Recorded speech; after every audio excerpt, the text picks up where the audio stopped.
वो तारीख 16 अगस्त साल 2018 थी, यानी आज से 5 साल पहले, जब हमने अटल बिहारी वाजपेयी साहब, जो हमारे देश के पूर्व प्रधानमंत्री थे, एक ऐसे नेता जिन्हें उनकी पार्टी और उनकी पार्टी से बाहर संपूर्ण विपक्ष से जिंदगी भर प्यार मिला, जो अपने तेज तर्रार भाषणों के बीच में जो उनके लंबे लंबे पॉजेस होते थे उसके लिए जाने जाते थे, हमने उन्हें खो दिया था।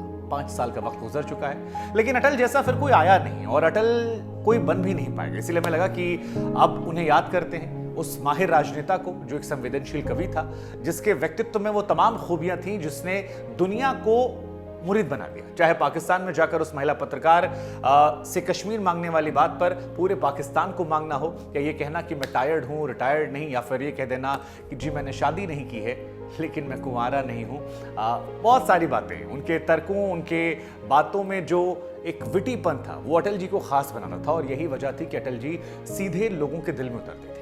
आज कई साल बाद भी हम उनको याद करते हैं, और उनकी तमाम कविताएं हैं जो सोशल मीडिया के माध्यम से आप देखते हैं, सुनते हैं, पढ़ते हैं, जानते हैं। हमें लगा कि क्यों ना आज उन्हें याद करते हुए उनके व्यक्तित्व के बारे में आपको बताया जाए, उनसे जुड़े कुछ किस्से, कहानियां आपको सुनाई जाए, ये बताया जाए कैसे जब एक वोट से सरकार गिर जाती है, उसके बाद अटल जी ने जो भाषण दिया था वो आज नजर आता है। उस दौर में अटल जी ने कहा था कि आज आप हमारा उपहास उड़ा लें, लेकिन एक ऐसा वक्त आएगा जब लोग आपका उपहास उड़ाएंगे और उस दिन पूरे देश में कमल खिल जाएगा।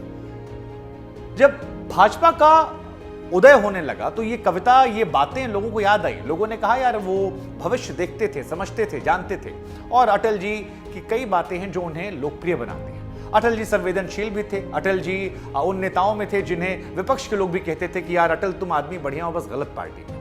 तमाम चीजें थी। एक बार उनसे पूछा गया, जो इसका जिक्र भी हमने किया, कि आप ब्रह्मचारी हैं, तो अटल जी ने बड़े मुस्कुराते हुए कहा कि देखिए जी, मैं अविवाहित हूं लेकिन मैं कुंवारा नहीं हूं। इस बयान के पीछे शायद उनकी कोई प्रेम कहानी होगी। दरअसल एक कहानी है राजकुमारी कौल के साथ, उनके संबंधों को लेकर, जिसकी चर्चाएं अक्सर होती हैं।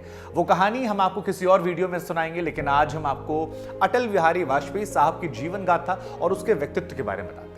सबसे बड़े सर्वोच्च नागरिक सम्मान, भारत रत्न सम्मानित पूर्व प्रधानमंत्री अटल बिहारी वाजपेयी साहब दिल्ली के एम्स में अपनी अंतिम सांसें ली थी। 94 उम्र की आयु तक उन्होंने जिंदगी जी।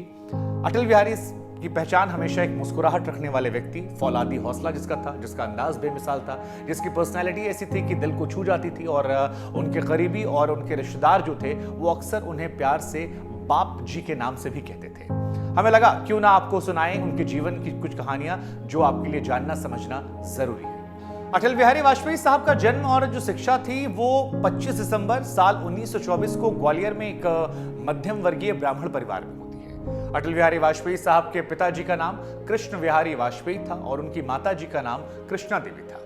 अटल जी के परिवार की बात की जाए तो अटल जी के दादा जो थे वो श्यामलाल वाजपेयी उत्तर प्रदेश के बटेश्वर से मध्य प्रदेश के ग्वालियर में जाकर बस गए थे, और अटल बिहारी वाजपेयी के पिता कवि और एक स्कूल में टीचर थे। वाजपेयी साहब की जो पढ़ाई हुई थी शुरुआती दौर में, वो सरस्वती शिशु मंदिर और ग्वालियर के विक्टोरिया कॉलेज में हुई थी। अटल जी की खूबसूरती ये थी कि चाहे हिंदी हो, अंग्रेजी हो या संस्कृत हो, अपने स्कूली समय में उन्होंने हर एक विषय में 75% से ज्यादा नंबर हासिल किए थे, जो बताता है कि वो पढ़े लिखे जानकार व्यक्ति थे। हम आपको बता दें कि अटल बिहारी वाजपेयी साहब ने अपने पिताजी के साथ ही लॉ की पढ़ाई की थी। वो किस्सा भी बड़ा दिलचस्प है, कैसे कानपुर के डीएवी कॉलेज में लॉ में डिग्री लेने की इच्छा में पिता को बताई, और उसके बाद पिता ने भी अपने बेटे के साथ लॉ की डिग्री लेने के लिए एडमिशन लिया। और सबसे हैरानी की बात तो ये कि लॉ छात्र के रूप में बाप बेटे एक हॉस्टल में, एक कमरे में रहा करते थे। ये भी अपने आप में अपवाद है, ऐसी कहानियां आपको कहीं नहीं मिलती। राजनीति में अटल बिहारी वाजपेयी साहब जब युवा हुए तो ब्रिटिश शासन के खिलाफ आवाज बुलंद कर दी। साल 1942 में अगस्त में भारत छोड़ो आंदोलन के दौरान अटल बिहारी वाजपेयी 23 दिनों के लिए जेल भी गए थे, और कहा जाता है कि यहीं से उनकी सियासी पारी का आगाज हो गया था। 1942 से लेकर 45 तक अटल बिहारी वाजपेयी लगातार भारत जोड़ो आंदोलन से जुड़े रहे। कॉलेज से निकलने के बाद आरएसएस की मैगजीन से जुड़ गए, और वहीं पर उन्होंने आरएसएस की सदस्यता ले ली। साल 1964 में वो जनसंघ के अध्यक्ष बनते हैं, और 1951 में वो जनसंघ से जुड़े हुए थे। अपने खास अंदाज और नेतृत्व क्षमता की वजह से अटल बिहारी वाजपेयी साहब 1951 में जब ज्वाइन करते हैं, उसके बाद धीरे धीरे जनसंघ का चेहरा बन जाते हैं और बाद में जब पंडित दीनदयाल उपाध्याय साहब की मृत्यु होती है तो जनसंघ की जिम्मेदारी जो है वो अटल बिहारी वाजपेयी साहब के युवा कंधों पर आती है।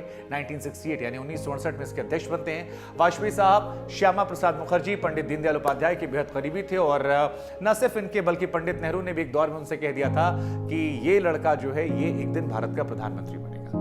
पूर्व प्रधानमंत्री जवाहरलाल नेहरू की तरफ से जो कहा गया, इसका कोट अक्सर सुनाई पड़ता है। एक बार तो लालू यादव ने भी कह दिया था कि नेहरू साहब ने एक बार आपसे कहा था आप तो कुर्सी छोड़ ही नहीं रहे, 3-3 बार आप बन गए। लेकिन पंडित नेहरू ने जो उस दौर में बात कही थी वो बात सच हुई। अटल बिहारी वाजपेयी साहब की शख्सियत में एक खूबी थी कि दुश्मन जो था वो भी मित्र बन जाता था। अपोजिशन के लोग जो थे वो हमेशा उन्हें पसंद करते थे। और एक बार तो मनमोहन सिंह साहब ने राज्यसभा में एक भाषण के दौरान भारतीय राजनीति का अटल बिहारी वाजपेयी को भीष्म पितामह कह दिया था। 1957 में अटल बिहारी ने पहला चुनाव जीता, 57 में चुनाव लड़ा, जीते। इसके बाद जिंदगी में पीछे मुड़कर नहीं देखा। 57 से लेकर 2009 के बीच में बार बार वो संसद पहुंचते रहे। अटल बिहारी वाजपेयी साहब की खासियत थी कि वो पहले ऐसे गैर कांग्रेसी सरकार का नेतृत्व करने वाले प्रधानमंत्री थे जिन्होंने 5 साल कार्यकाल पूरा किया। साल 1998 से लेकर 2004 के बीच में कार्यभार संभाला। 1996 में पहली बार वो प्रधानमंत्री बने और करीबन 4 दशक तक विपक्ष की राजनीति करने के बाद जब 1996 में वो बने और 13 दिन के अंदर उनकी सरकार गिर गई तो उन्होंने कहा था कि हम रातों रात कुकुर मुत्ते की तरह नहीं उठे हैं, इसके पीछे लंबा संघर्ष है, हम फिर लौटेंगे।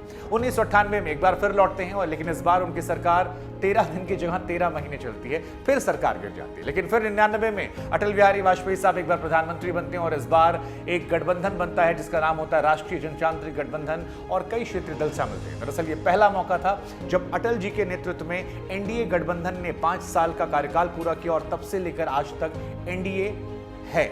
यूपीए बदल गया लेकिन इंडिया आज ही मौजूद है। वाजपेयी ने संयुक्त राष्ट्र में एक दौर में हिंदी में भाषण दिया था, उसकी चर्चा करना भी जरूरी क्योंकि 1977 में जनता पार्टी सरकार में विदेश मंत्री बनाए जाते हैं। उस वक्त जब वो संयुक्त राष्ट्र संघ में जाते हैं तो वहां पर एक हिंदी में भाषण देते हैं और वो पहले प्रधानमंत्री भी थे जिन्होंने संयुक्त राष्ट्र में हिंदी में भाषण देने का फैसला किया था, जो हिंदी से उनके मुंह को दर्शाता है। अगर आप भारत को परमाणु शक्ति मानते हैं तो उसमें अटल बिहारी वाजपेयी को आप याद करें क्योंकि अटल बिहारी वाजपेयी साहब ने उसकी इजाजत दी थी। खास तरीके से अंदाज में बोलने वाले अटल बिहारी वाजपेयी साहब वैसे मधुर थे लेकिन अक्सर कड़े फैसले लेते थे, बड़े फैसले लेते थे। और एक बड़ा फैसला उन्होंने साल 1998 में लिया था जब केंद्र की सत्ता संभालते देश ही नहीं बल्कि पूरी दुनिया को हिलाकर रख दिया था।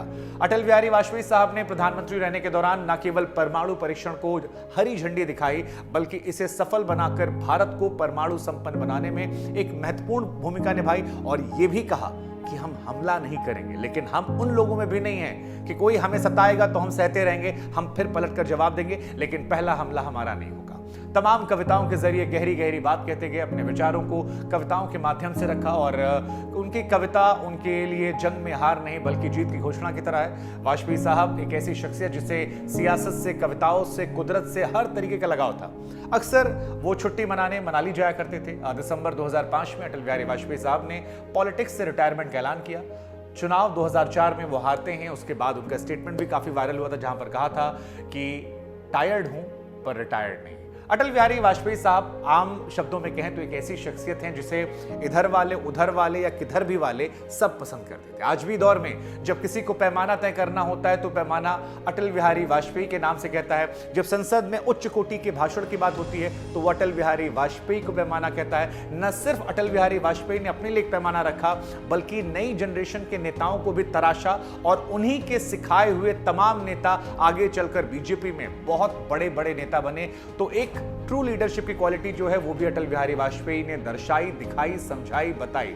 अटल बिहारी वाजपेयी के जाने के बाद आज भी यह सवाल है कि भारतीय राजनीति में कोई अटल बिहारी वाजपेयी क्यों नहीं बन पाए, क्योंकि आज के दौर में जब संसद में हंगामा होता है, नेताओं पर आरोप लगते हैं, सत्ता पक्ष विपक्ष एक दूसरे को दबाने की बात करते हैं, तब हमें अटल बिहारी वाजपेयी याद आते हैं जिन्होंने सबको साथ लेकर चलने की कोशिश की, जिन्होंने एक दौर में प्रधानमंत्री नरेंद्र मोदी को भी टोका और ये कहा राजधर्म का पालन कीजिए। प्रधानमंत्री ने भी कहा हम कर रहे हैं, लेकिन वो जो अपने नेताओं को भी सार्वजनिक टोक दे, वो जिसकी सार्वजनिक तारीफ गैर कर दें, ये सारी शख्सियत सिर्फ एक इंसान में आती है। और इसीलिए बार बार हम कह रहे हैं कि अटल जैसा ना कोई था, ना कोई हुआ और ना कोई दूर दूर तक, कम से कम इस दौर में भारतीय राजनीति में नजर आता है।